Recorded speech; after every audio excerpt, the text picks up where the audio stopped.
Now, just to give you a little bit of advance warning. Hello everyone, welcome to the stream. We're just getting a couple of things started off. Just to do a quick introduction. Today we're doing Play It Like You Know It, Herald of Insight. Joining me is DonTe. How you doing, DonTe? Pretty good, pretty good. Good. It's nice to have you on the show. Okay, so we've set up a team here. I've named it Piluki. Kind of stands for Play It Like You Know It.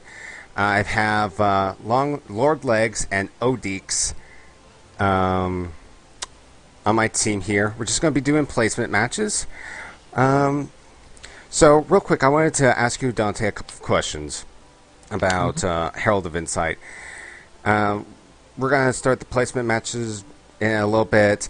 So, do you use Herald's Ultimate very often? I've been using his EX1 more often than that. Ooh, this is the... It depends on your playstyle. Like, you notice that Malachors and Dignitas, they almost never use their EX, like, ever. Even if there's a great chance, they don't.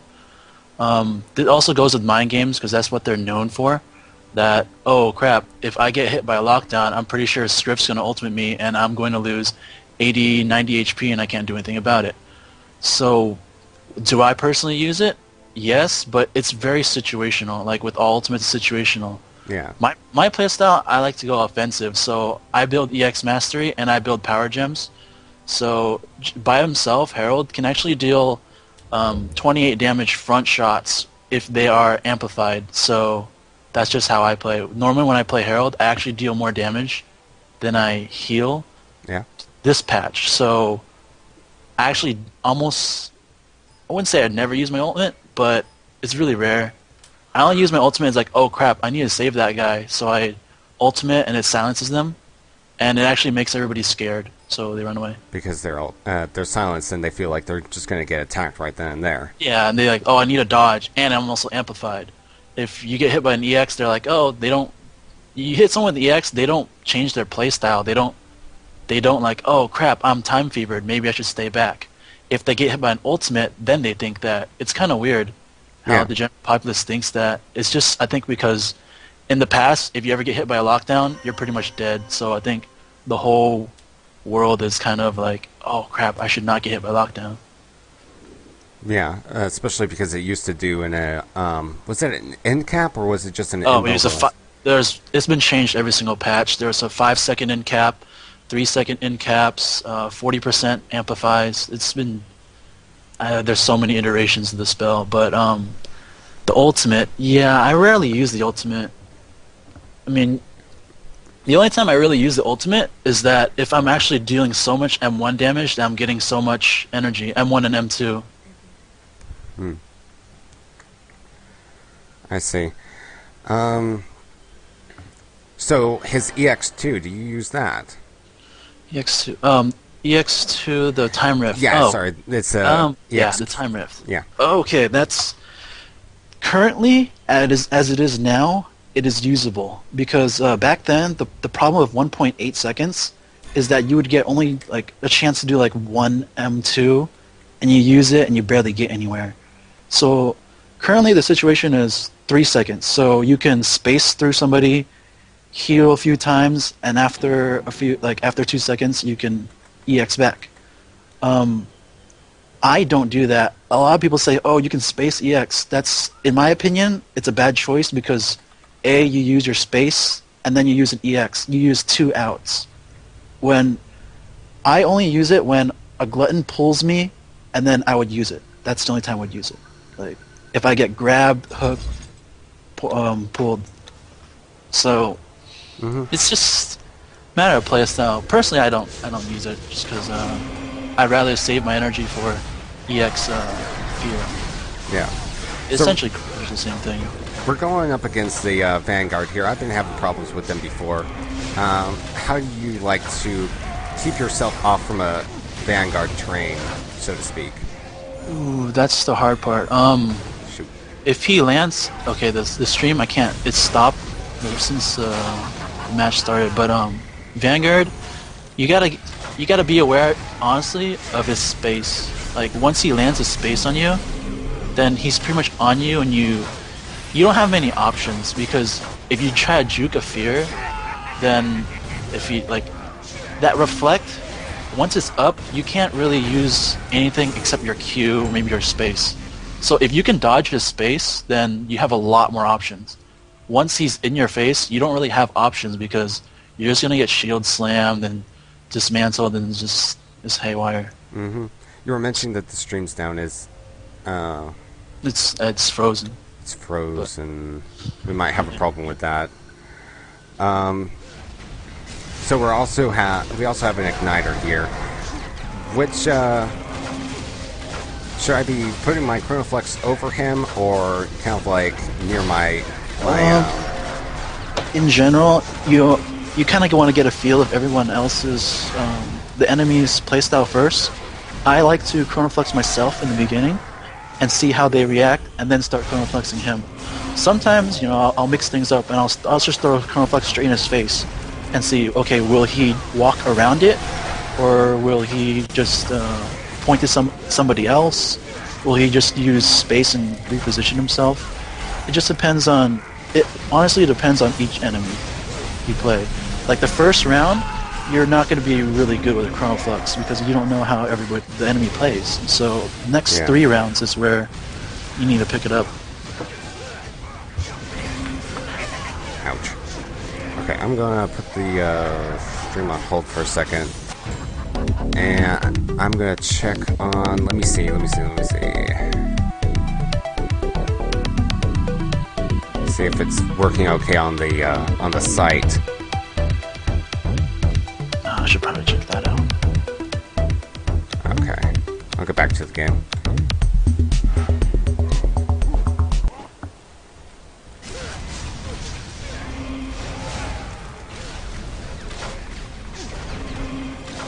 Alright, so basically what we're trying to do here is put kind of like a shield around the Seeker because he's getting focused a little bit, and see if we can protect him. I'd like to see the Grimoire put a little bit more like what are those called? Healing wards. That's what they're called. On our Seeker. If you have a Seeker in your team, it's generally a good idea to kind of stay near him because your Q can actually help the Seeker a lot. If you can if an enemy gets on the Seeker and you just start using your Q instead of having the Seeker has to use his Q, then you give your Seeker more options to just deal damage and stuff. Yeah. And just by doing that, it makes it a lot easier for you to you don't need to heal, so you just do damage. Herald, as it is right now, he's actually not used much anymore. Yeah. Because everything's just changed so much. Pomp and Blood Priest have gotten so much stronger that I feel that Herald's niche now is that he's an offensive healer, offensive range. That's what I feel. Yeah. And what I'm seeing, that's how it is because everyone's using EX Mastery instead of the standard Turtle Lockdown. Yeah. I tried playing him at first when I first started practicing. I tried playing him as a defense, and really it just seems a lot easier just to farm your EX1s and deal out huge amounts of damage and see how that goes. If you I'm sorry, have almost maximum power with EX Mastery and the Mark the Assassin, just by yourself, you can deal 32 damage M1s on someone's back with Herald. No kidding. I'm dead serious. 310. I'm not even max power. I do 312s. So that's just self buff with EX Mastery and hitting their back with Market Assassin and max power. Almost max power. I'm using rough gems, so... Oh, really? Yeah, I can go higher, but... Yeah. I'm just getting a feel of everything first. Yeah, I have all perfect gems, but they're sapphires and amethyst, which do speed and focus. So Heralds can he can dish out quite a big damage, and then if they actually get on you, your Q actually can do 12 damage to them, up to 12 damage, like 13, 14 with power. So it's actually a lot.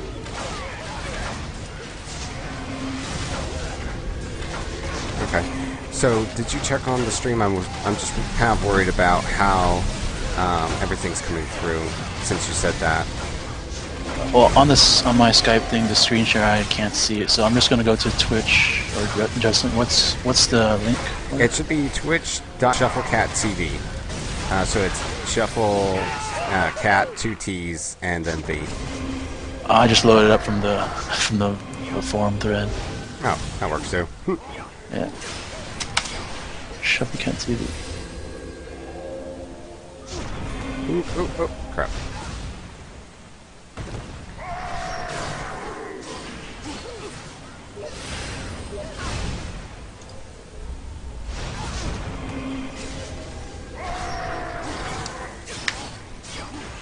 Alright, so we're just fighting this astronomer, his last one alive. He's putting up a little bit of a fight. So, I'm kind of having a little bit of problems with astronomers spacing M1, and then kind of like trancing out, the normal astronomer thing. Mm-hmm. I tried to start up with Qs, but it seems like it's not hitting or something like that, and I still get hit by M1. Okay, the reason it's kind of fishy is because when he spaces onto you, that knockback will kind of screw you up. So whatever you were casting, you shouldn't even continue casting it. You just straight up move away. Oh, okay. And you can kind of guess where he lands, so automatically start getting away from that area, and then the instant he lands, he's going to be holding M1. You key him during that, and it'll mess him up. That's what generally most heralds do, and that will work most of the time. But you should try to switch up with space too. Space before he even actually lands, so that you don't even get hit by the 8 damage splash AoE effect. Or you can actually wait till he lands and space through him so he's slowed. It just depends. That would work really well. It gives you a little energy too. I think it's 5. You probably are right. Oops. Get the wrong key there. What medallions are you using? Is that Breakstone and Surgeons? Yes it is. Actually, these are just kind of, they're mostly my Thorn medallions. What I was using for Herald before when I was practicing was, geez, what even was that? That was the Teleport one. I know I was definitely using that. Ouch. I was definitely using Teleport and Meteor. That's what I was using. Shoot. This might be a good time for you actually. Oh, earlier you used EX instead of Ultimate. Like the time you Ultimate is when you can think you can get 2 people. Because yeah, I probably could have at that point. When you start casting your Ultimate, like everyone just runs. So they actually during your cast they don't do anything. So it's kind of like if it lands, it's almost a 5 full second CC because during the 1 point of cast time, they're not doing anything. They're just trying to get away from you, and it allows your teammates to actually capitalize on it too.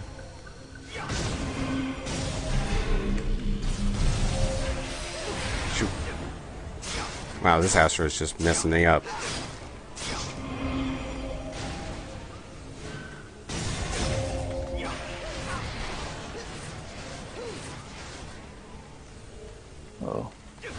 Oh, you're getting readable now. You're doing the exact same. As soon as your fear is off cooldown, you're using it.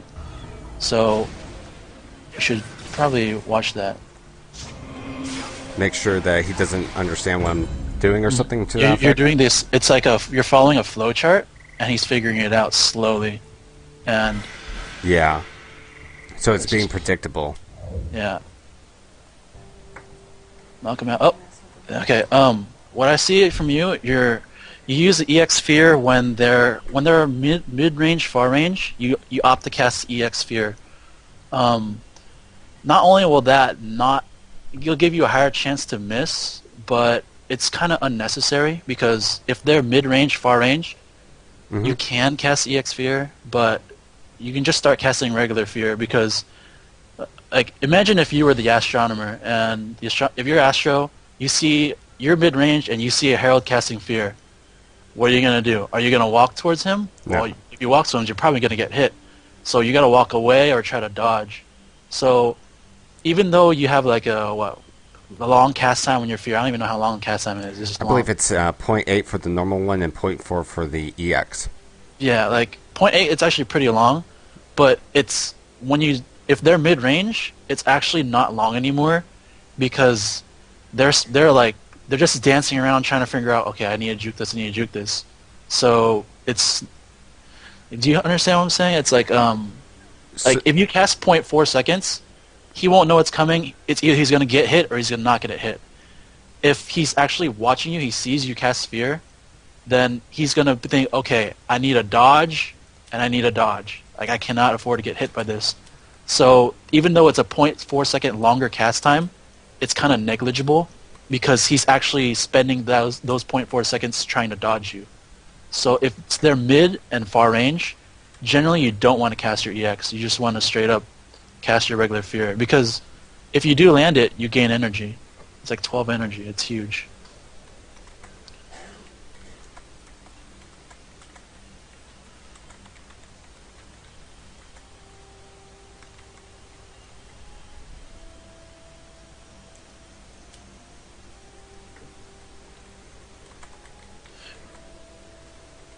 You guys are running double healers in that one? Is that what you're going to try to cast on this? no, that wasn't. We weren't doing any of that on purpose. That team was actually put together a little bit at the last second. So let me see if I can get. Odeeks has decided to go play with somebody else, and I'm trying to see if I can get somebody else. Well, no, we're on the topic of... I'm starting on the topic of double healing. Herald, as it is right now, if he just stands and turret heals and be the defensive healer, he will fall behind. The good thing about Herald previously to 2.0 was that his splash healing, not the Spirit Dust, the splash healing was 8. And that's why he was very, very good with double melee teams. Now that they removed that from the game, he actually falls behind in healing a lot. So the best teammates for Herald are people who can be self-sustained, like self-sustainable. I mean, I know you can say that for almost every composition. If you're self-sustainable, then you just do whatever you want. But Herald, he kind of needs it more because if his allies are self-sustainable, he actually has time to do his crazy M1 and EX damage, and it just puts more pressure on the enemy team.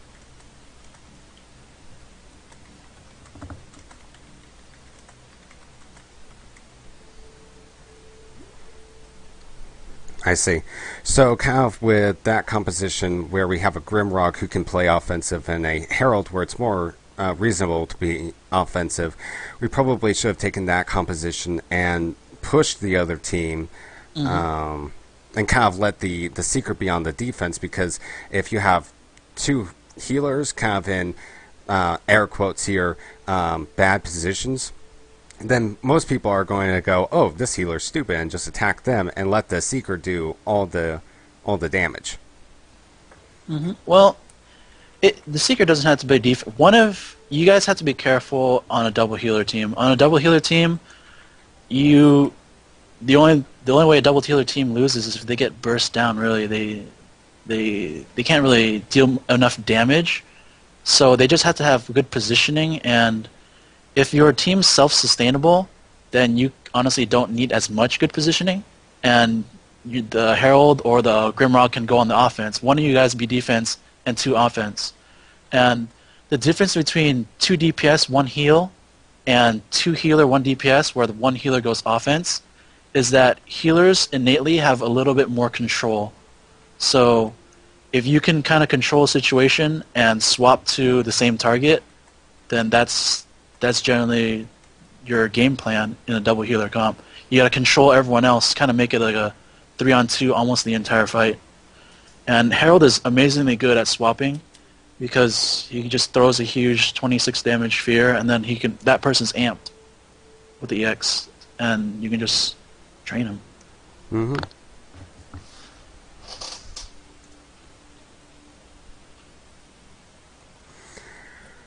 So, was kind of thinking earlier about a huge burst combo that you can do with EX1 and kind of like put a bunch of stacks of M1 on that person and then follow that up with like with the Q and space through them or something like that. It looks really fancy. It looks really cool. How useful is that actually? It's what I do a lot, actually. I actually play them similar to Igniter, where I will space and I'm immediately behind. Like, I'll M1 a target or two, and if they have 1 or 2 stacks up, I might actually go in. I'll literally space on top of the enemy, and like an Igniter, and I'll just start M1ing. They'll be like, oh, this Herald is overextending. He's right behind me, and he's attacking me. Mm-hmm. Let me turn around and attack him. But like, if you already have 1 or 2 M1 stacks on them, your third M1, your fourth M1s, they're gonna do a lot more damage than they do to you. Like, the only other bloodline that can probably fight you in 1-on-1 like that is maybe Spearmaster or Reaver. They're probably the only ones who can kind of out M1 war you. Yeah. And even with that, you have your Q. So, like, getting within melee range and doing your M1, M1, M1, if they actually get close to you, like they're fighting back, using your Q not only interrupts one of their M1 spells, which is, it's actually pretty big, but it actually deals like what, 8-12 damage also on top of that, and they're actually going to lose the fight. They will lose 1-on-1 like that. But the thing you have to worry about doing that is if another enemy switches onto you, becomes 2-on-1, you're in a bad position because you spaced. So you're gonna have to figure out what to do there. Which leads me to say that Gurgan is a great spell, or medallion, the shield, for offensive heralds. Whenever I Gurgan, I don't Gurgan to heal myself. I Gurgan for offense. Because once you space behind them, you put up a Gurgan. They have 2 choices: continue attacking your Gurgan, which is pointless, or they can just control you.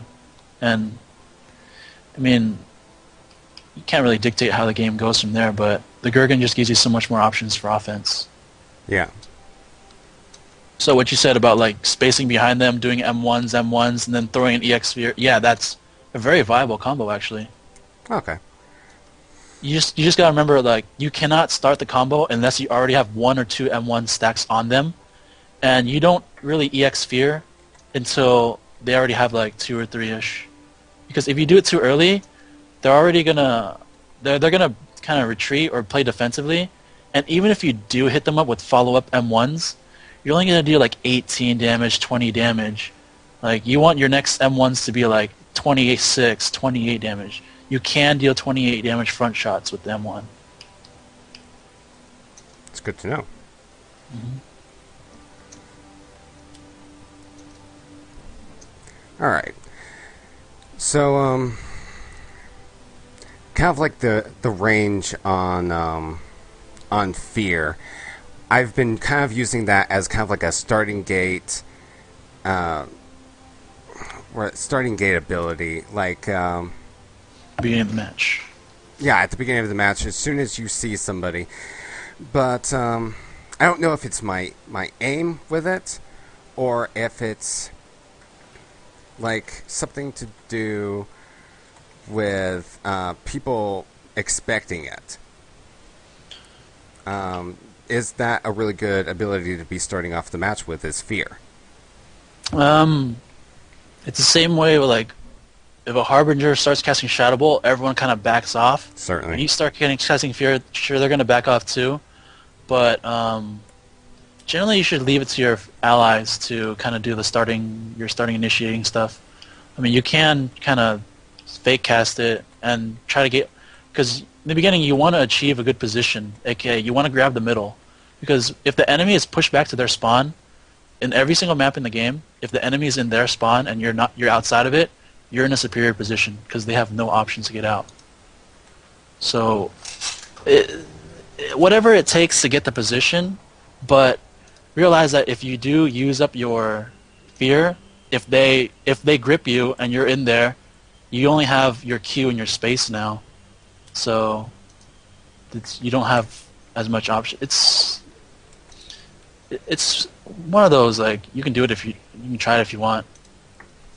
You know, Yeah. I like to call the beginning round cover fire, and in my opinion, M1 is just better cover fire because, I mean, it still achieves the same effect. Sure, they might not back off as much, but you know, if they do stay and they do get hit by repetitive M1s, it's gonna stack up, and then you can do your fear M1 space combos on them.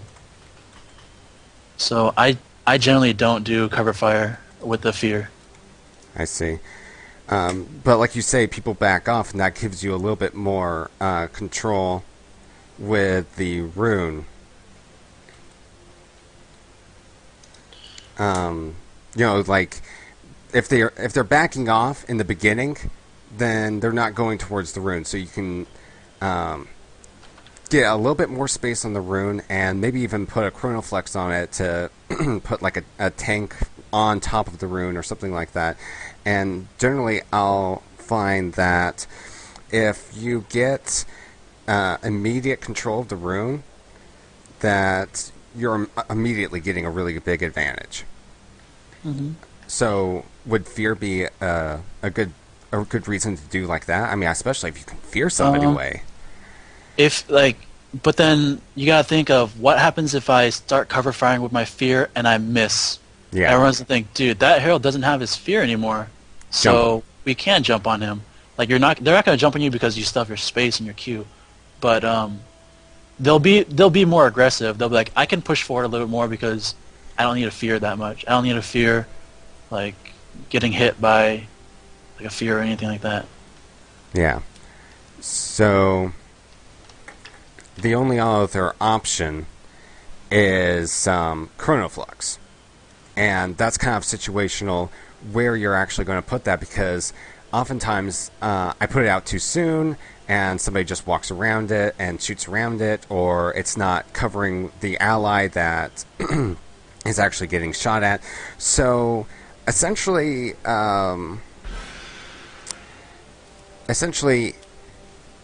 Herald isn't very much of a cover fire bloodline, is he? No, all he has is M1, yeah. The flux should not be used offensively in the beginning, because as you said, they're just going to walk around it, or they're just going to cancel cast and walk through it, actually. So you should generally save it for just defensive purposes, or just save it in general, because you might need it later on if an enemy overextends, you want to put the chronoflux in between the enemy healer and that DPS, because then the healer cannot heal the overextended ally for a while, and they pretty much have either two options: wait to kind of, you know how you can splash a heal it's not super efficient, but it works. They can either do that, or they can kind of walk forward to try to get around the flux. And if they walk forward to try to get around the flux, you're already casting your fear, and they're going to be slowed if they walk through it. If they're going to walk around it, you can see, you know, like Flux Fear is a very good combo. Like it's in my guide, like the maps guide. Mm-hmm. Yeah. It's really hard to miss someone who's you know, you don't have, they either walk through it, they walk left, they walk right, and while you're casting it, they're going to pick, okay, I'm going to walk left. Then from there, your options are pretty much 50% chance. Are they going to stay still, or are they going to keep on walking? So you kind of have a 50% chance to hit them. Yeah. At that point. And if they decide to change their mind, you have a better reaction chance of making the correct decision. Because they're also, if they can either choose to walk away from the flux or into the flux, and if they're walking in the flux, they're going to get slowed. So that might change. It gives you a better reaction time. Okay. Yeah, that's happened to me quite a lot. It's such a super good combo, especially. What I actually have been trying to do a lot more often is using the pushback from the queue to put people back into the chronoflux, because a lot of people, for some reason, it seems like they just decide to walk straight through. They don't even care that there's a slowdown on it. They just walk through it and try and attack you that way. And if you push them back, then they have to make the whole journey all over again. I think for Herald, he's kind of a mid-range bloodline. He's not long range. He's definitely not short range because Yeah. he can be short range for like 1 or 2 seconds. That's it. Hmm. Like in order for you to cast your fear, most of the time you're gonna get hit by M1 to get off your fear. So that's just sometimes it's unavoidable. But his optimum placement is kind of mid-range because you can put your flux in between. You can use your Q kind of push him around. He plays similar to in certain ways, the certain playstyles of Igniter. He does. It's pretty similar actually. Yeah. Because, like I said earlier, you can space behind a target and then do your pew pew pew with your EX and then your M1s, and it's actually viable and it works. Sounds cool. Yeah, what you said about Igniter, his M1s actually have somewhere around the same range. I think Igniter's range is probably like 10 longer or something like that. Probably explains why their styles are so similar. Hmm. Well, almost all bloodlines have the same M1 range, except for like Engineer actually. Oh, Nomad, really? they actually buffed Nomad's range, so it's almost the same as everyone. I think it might even be identical. Oh, I don't look at ranged bloodlines very often because I only play mostly melee. But that's actually interesting to know. All of their M1s are about the same. Yeah, the short one might be Inhibitor and Nomad. I think a little bit shorter, but other than that, yeah, everyone's M1's pretty similar right now. Huh. It's good to know. They've been slowly doing that like every few patches. So, on this enemy team, we have a gunner. Kind of the same question that I had about Igniter, so I suppose it's probably going to have the same answer. Chronoflux Honor or Offer. I kind of feel like she's going to cancel cast her executes. Correct. Gunners, if you can throw a good flux on the gunner, and it's really good, but most of the time the gunner's going to Q, and he's going to stealth, and you're going to have to figure out where it is, and you're going to have to save your fluxes for defense. Like, you can try to be offensive, but more likely than not, you're going to end up using a defensive, especially you're playing against Fernando. He's really good at dealing with fluxes. Like, it takes a lot of effort, because a lot of, gunners, sure, your Chronoflux counters range, but, every bloodline finds ways to work around it. Yeah. Oh, that when you spaced out right there between the two, that was really good because you spaced through 2 enemies, so they're slowed, they can't chase you, and you actually got a bit of energy.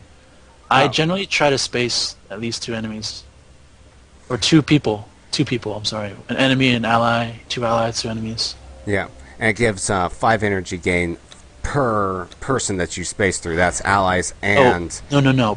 I tried the ally thing, and it's not per ally. It's per really? enemy only. Yeah. I'm not sure if it's changed since then, because I checked this super long time ago, but the energy gain is only for enemies. Okay. That's actually really good to know, because you really want to be keeping track of your energy gain at certain levels. Oh, get away from me. Go away. Oh, you finally caught up. It's really choppy, this stream, so I'm watching from Justin TV. Okay. Yeah, so you're probably getting a little bit of a delay. But I think we figured out it was about 6 seconds or 6.5 seconds. Maybe you should, on Skype, unshare your screen. Is it unshared? Unshared? Skype, you're sharing your screen to me on Skype, correct? No. Is using XSplit to stream. And XSplit has an option called Enable Virtual Camera. And what that does is it kind of like it sends XSplit's stream to your Skype client, like a camera or something like that. I'm not entirely sure how it works. All I know is I push buttons, stuff happens. I've fiddled around with it. I know what you mean. The VH Media Split broadcaster thing. Oh. Looking at your team composition, you should try to be more offensive, If anything, you're gonna throw like one M2 on an ally, like if they have no recovery, and even if they don't, generally if they're not in a bad position, just opt to go for the M1, because they only need to get healed if they're in a bad position, because you know they can get healed up. You have 2 healers. You actually have kind of 3 healers since Harbinger is kind of tanky, self-sufficient. Yeah. Unless he's in between all 3 of them like that. Mm-hmm. But yeah, that was a bit of a. Yeah, right now this composition and what you're lacking, not the composition. This match, it's just lacking offense, and it's also a deal with the skill level of enemies you're playing too, and their composition too. But Wajongo, that map is small. So in that map, you can cover a lot of ground, and vice versa. Enemies can cover a lot of ground, so there's a lot of close quarters fighting. And in Wajongo, that's actually my favorite map because Herald's kind of in your face-ish now. Like he wants to stay mid-range, you know, but he's kind of in your face. Like if I'm far away from an enemy, I'm gonna actually try to get closer, kind of near the enemy. Not really overextend, but I need to get closer so I have more options. Your fluxes will land faster if you're closer to them. You can queue in pretty much any situation. Like you can queue yourself to heal, queue an ally to heal better, queue enemies to just knock them away. Wajongo, what I do is I try to get 100 energy as soon as possible, because on that map you can stand like anywhere on that map, and like you can cast your lockdown, and it'll pretty much hit anywhere else in that map. It's such a tiny map that you can cover pretty much half the map just by pushing F. Yeah. So you should try to not cast your EX Sphere, but of course there's some circumstances where you need to burst someone down, so opt to cast that EX Sphere to get the Time Fever up. Mm-hmm. And of course also following up your... If you do cast EX Sphere, you can also follow it up with a Chronoflex directly on that person, and even if they don't cast any projectiles, their healer won't be able to heal them up any, and all those projectiles will get reflected back, which is another really cool thing that may or may not be immediately obvious from the Chronoflex description. Yeah, speaking of Chronoflex for reflecting heals, I covered in the guide that you can learn to flux enemies, like if Gunner's casting Execute. You cast Flux on yourself, you'll reflect it, but the Gunner will not take damage. If you preemptively cast on the Gunner, he might, stop casting, walk away, or he might hit himself. But you also risk the chance of, if he has 3 M1 stacks up and he's faster cast speed, you actually might get hit too, because your Flux doesn't fly very fast. Yeah. It does fly fast, but not as fast as an Execute. For a healer, if you cast a Flux, let's say there's 2 enemies, and with a DPS and a healer, DPS overextends. If you cast a Flux on the DPS, that's generally not going to be effective, because the healer can just, right-click the floor near it, and the splash damage will still heal them. And it's almost like they're getting kind of a weaken. And the enemies, they're constantly moving around, so you'll find more often than not that they'll actually move around the Flux even though they're not even trying. So what you generally want to do is Flux straight on the healer's face or like near him. In order to make him move, so that he force stops him casting. out of position. Once the healer gets out of position, then you have fun with your fears, your Qs, and your everything. Yeah. Your Q is a very good griefing tool. It interrupts an enemy's cast, and it allows you to get a free M1. So if you land 1 M1 on an enemy, they have 1 stack, and you Q them, you're pretty much guaranteed the next stack.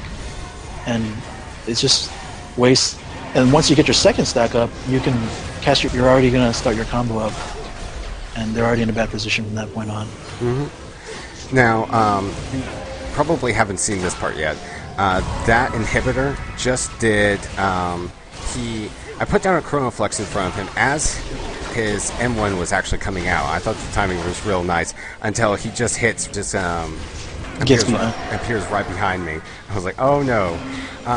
How do you deal with that? Because actually last night I was playing against somebody named Jackasm. I don't know if it was a real one or not. But he kept on conjuring my my flux. Yeah, that's a general strategy. It's very good, actually. They can harpoon or they can shuriken your flux, and then they can kunju it.